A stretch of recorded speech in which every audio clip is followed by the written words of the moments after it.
दोस्तों, आपने कभी सोचा है कि एक छोटा सा यूरेनियम का पैलेट जिसका साइज बस एक मूंगफली जितना होता है, वो आखिर इतना पावरफुल कैसे हो सकता है कि अकेले ही हजारों घरों को पूरे 1 साल तक बिजली दे सके? क्या सच में इतनी छोटी सी चीज के अंदर इतनी खतरनाक एनर्जी छुपी हो सकती है? और अगर मैं आपसे कहूं कि इस एनर्जी को हासिल करने के पीछे एक ऐसा प्रोसेस छुपा है जो दुनिया के सबसे कॉम्प्लेक्स और डेंजरस प्रोसेसेस में से एक है, तो क्या आप यकीन करोगे? क्योंकि आज हम आपको ले चलने वाले हैं एक ऐसी हिडन दुनिया में जहां धरती के अंदर से निकले एक साधारण से दिखने वाले पत्थर को कई हाईटेक मशीन्स, डेंजरस केमिकल्स और एक्सट्रीम कंडीशन से गुजारकर बनाया जाता है न्यूक्लियर फ्यूल। जहां हर स्टेप में होती है प्रिसिजन, हर प्रोसेस में होता है कंट्रोल और हर छोटी सी गलती बन सकती है एक बड़े खतरे का कारण। तो चलिए जानते हैं एनरिच्ड यूरेनियम का पूरा सच, जमीन के नीचे छुपे इसके सफर से लेकर न्यूक्लियर रिएक्टर तक। सबसे पहले समय में थोड़ा पीछे चलते हैं। साल था 1789 जब एक जर्मन साइंटिस्ट मार्टिन हाइनरिच क्लैपरॉथ ने पहली बार यूरेनियम को एक केमिकल एलिमेंट के रूप में पहचाना। उस समय यह बस एक साधारण धातु की तरह माना जाता था। किसी को भी अंदाजा नहीं था कि इसके अंदर इतनी खतरनाक ताकत छुपी हुई है। फिर कई सालों तक ये सिर्फ एक साइंटिफिक क्यूरियोसिटी बना रहा। लेकिन असली बदलाव आया साल 1896 में, जब फ्रेंच फिजिसिस्ट हेनरी बैकरेल ने एक अजीब फिनोमेनॉन डिस्कवर किया। उन्होंने पाया कि यूरेनियम अपने आप रेडिएशन छोड़ता है बिना किसी एक्सटर्नल एनर्जी के, और यहीं से शुरू हुई रेडियो एक्टिविटी की दुनिया। इसके बाद मैरी क्यूरी और पियरे क्यूरी ने इस रिसर्च को आगे बढ़ाया और उन्होंने रेडियम और पोलोनियम जैसे नए रेडियो एक्टिव एलिमेंट्स की खोज की। धीरे धीरे साइंटिस्ट्स को समझ आने लगा कि मैटर के अंदर एनर्जी का एक हिडन वर्ल्ड मौजूद है, जिसे अगर कंट्रोल कर लिया जाए तो ये पूरी दुनिया को बदल सकता है। फिर आया एक और बड़ा टर्निंग पॉइंट, साल 1932, जब जेम्स चैडविक ने न्यूट्रॉन की खोज की। ये एक ऐसा सब एटॉमिक पार्टिकल था जिसके पास कोई इलेक्ट्रिक चार्ज नहीं था, लेकिन इसकी ताकत बहुत ज्यादा थी, और यही न्यूट्रॉन आगे चलकर बना न्यूक्लियर फिशन की चाबी। इसके कुछ ही साल बाद 1938 में जर्मन साइंटिस्ट्स ऑटो हान और फ्रिट्ज स्ट्रासमैन ने एक एक्सपेरिमेंट किया, जिसमें उन्होंने पाया कि जब यूरेनियम के एटम्स पर न्यूट्रॉन गिराया जाता है तो वो टूट जाते हैं, और इस प्रोसेस में निकलती है बहुत बड़ी मात्रा में एनर्जी। इस फिनोमेनन को कहा गया न्यूक्लियर फिशन, और यहीं से शुरू हुई न्यूक्लियर एनर्जी की असली कहानी। अब यहाँ एक जरूरी बात समझिए, नेचुरल यूरेनियम एक जैसा नहीं होता। इसमें दो मेन आइसोटोप्स होते हैं। पहला यूरेनियम 238 जो लगभग 99.3% होता है, और दूसरा यूरेनियम 235 जो सिर्फ 0.7% होता है। लेकिन असली काम का आइसोटोप है यूरेनियम 235, क्योंकि यही आसानी से फिशन करता है, जबकि यूरेनियम 238 ज़्यादातर स्टेबल रहता है। यानी अगर हमें एनर्जी चाहिए तो हमें यूरेनियम 235 की मात्रा बढ़ानी होगी, और इसी प्रोसेस को कहा जाता है यूरेनियम एनरिचमेंट, यानी नेचुरल यूरेनियम में मौजूद यूरेनियम 235 का परसेंटेज आर्टिफिशियली बढ़ाना। अब इमेजिन कीजिए वर्ल्ड वॉर 2 का समय, जब पूरी दुनिया युद्ध में उलझी हुई थी। उसी समय यूनाइटेड स्टेट्स ने शुरू किया एक सीक्रेट प्रोजेक्ट, मैनहट्टन प्रोजेक्ट, जहां दुनिया के सबसे बड़े साइंटिस्ट्स एक साथ काम कर रहे थे। उनका गोल था यूरेनियम को एनरिच करके एक ऐसा वेपन बनाना जिसकी ताकत पहले कभी नहीं देखी गई हो। इस प्रोजेक्ट में एनरिको फर्मी और रॉबर्ट ओपेनहाइमर जैसे महान वैज्ञानिक शामिल थे। उन्होंने ऐसी टेक्निक्स डेवलप की जिनसे यूरेनियम के आइसोटोप्स को अलग किया जा सके, जैसे गैसियस डिफ्यूजन और सेंट्रीफ्यूज टेक्नोलॉजी। और इसी रिसर्च का परिणाम था हिरोशिमा पर गिराया गया एटॉमिक बॉम्ब, जिसने पूरी दुनिया को हिलाकर रख दिया। लेकिन इसके बाद दुनिया ने न्यूक्लियर एनर्जी को एक नए नजरिए से देखना शुरू किया। अब फोकस था डिस्ट्रक्शन नहीं, बल्कि इलेक्ट्रिसिटी प्रोडक्शन पर। न्यूक्लियर पावर प्लांट्स में इस्तेमाल होने वाला यूरेनियम इतना ज़्यादा एनरिच नहीं होता। इसे सिर्फ 3% से 5% तक एनरिच किया जाता है, ताकि ये कंट्रोल तरीके से एनर्जी प्रोड्यूस कर सके, जबकि वेपन्स के लिए 90% से ज़्यादा एनरिचमेंट चाहिए होता है। और यही वजह है कि यूरेनियम एनरिचमेंट आज भी दुनिया की सबसे सेंसिटिव और कंट्रोवर्शियल टेक्नोलॉजीज में से एक है। अब सवाल आता है कि ये यूरेनियम आखिर आता कहाँ से है? तो दोस्तों, इसकी शुरुआत होती है धरती के अंदर से। यूरेनियम मिलता है खास मिनरल में जिसे यूरेनाइट कहा जाता है। ये आमतौर पर बहुत कम कॉन्सेंट्रेशन में पाया जाता है, कभी कभी सिर्फ 0.1% से 2% तक, यानी 1 टन पत्थर में सिर्फ कुछ किलो यूरेनियम। लेकिन दुनिया में कुछ जगह ऐसी भी हैं जहां इसकी मात्रा बहुत ज़्यादा होती है, जैसे कनाडा के सस्कैचेवन में, जहां यूरेनियम ओर की प्योरिटी 20% से भी ज़्यादा हो सकती है, यानी दुनिया के एवरेज से लगभग 100 गुना ज़्यादा। लेकिन यहाँ माइनिंग करना इतना आसान नहीं होता, क्योंकि यूरेनियम के ऊपर होती है पानी से भरी हुई एक थिक सैंडस्टोन लेयर। अगर इसे बिना तैयारी के खोदा जाए तो पूरी माइन पानी से भर सकती है, और यही इस प्रोसेस को और भी डेंजरस बना देता है।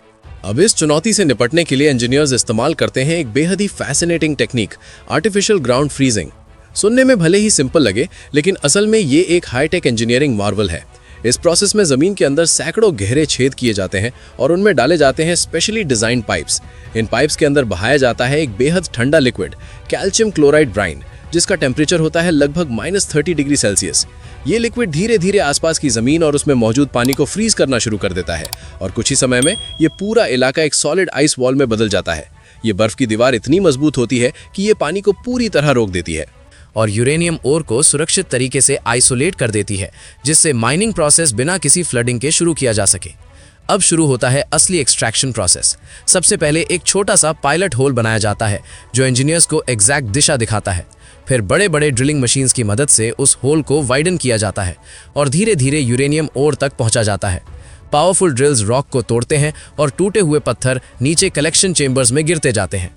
लेकिन यहाँ सबसे खास बात यह है कि ये पूरा प्रोसेस रिमोट कंट्रोल से ऑपरेट किया जाता है, यानी वर्कर्स सीधे उस जगह पर मौजूद नहीं होते। इससे उन्हें रेडिएशन और केविन जैसे खतरों से बचाया जाता है। साथ ही माइन के अंदर हर 20 मिनट में फ्रेश एयर सर्कुलेट की जाती है ताकि इन्वायरमेंट सेफ बना रहे। जब ये ओर सरफेस पर लाया जाता है तो सबसे पहले इसे स्कैन किया जाता है ताकि ये कंफर्म किया जा सके कि इसमें यूरेनियम की मात्रा कितनी है। हाई ग्रेड माइंस में ये 15% से 18% तक भी हो सकती है, जो कि बहुत ज्यादा मानी जाती है। इसके बाद इस ओर को बड़े क्रशर्स में डालकर छोटे छोटे टुकड़ों में तोड़ा जाता है। फिर इसे ग्राइंड करके फाइन पाउडर में बदला जाता है। ये पाउडर पानी के साथ मिलकर एक स्लरी बनाता है जो दिखने में गीली रेत जैसा होता है। फिर इस स्लरी को पाइपलाइन या ट्रक्स के जरिए प्रोसेसिंग प्लांट तक भेजा जाता है। अब आता है केमिकल प्रोसेसिंग का स्टेज, जहां असली ट्रांसफॉर्मेशन शुरू होता है। इस स्लरी में स्ट्रॉन्ग एसिड्स मिलाए जाते हैं जो यूरेनियम को डिसॉल्व कर देते हैं, जबकि बाकी इम्प्योरिटीज नीचे सेटल हो जाती हैं। इसके बाद इस यूरेनियम रिच सोल्यूशन को अलग किया जाता है और कई केमिकल रिएक्शंस के जरिए इसे और ज्यादा प्योर बनाया जाता है। धीरे धीरे ये प्रोसेस इम्प्योरिटीज को हटाकर एक हाईली कॉन्सेंट्रेटेड यूरेनियम कंपाउंड तैयार करता है। अब आता है सबसे क्रिटिकल और इंटरेस्टिंग स्टेप, एनरिचमेंट प्रोसेस। इसके लिए यूरेनियम को एक खास केमिकल फॉर्म में कन्वर्ट किया जाता है जिसे कहते हैं यूरेनियम हेक्साफ्लूराइड गैस। ये एक ऐसी गैस होती है जिसे बहुत सावधानी से हैंडल करना पड़ता है क्योंकि ये हाईली रिएक्टिव होती है।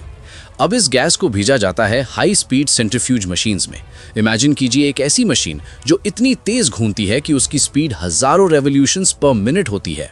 इन सेंट्रीफ्यूजेस के अंदर एक अद्भुत फिजिक्स काम करती है।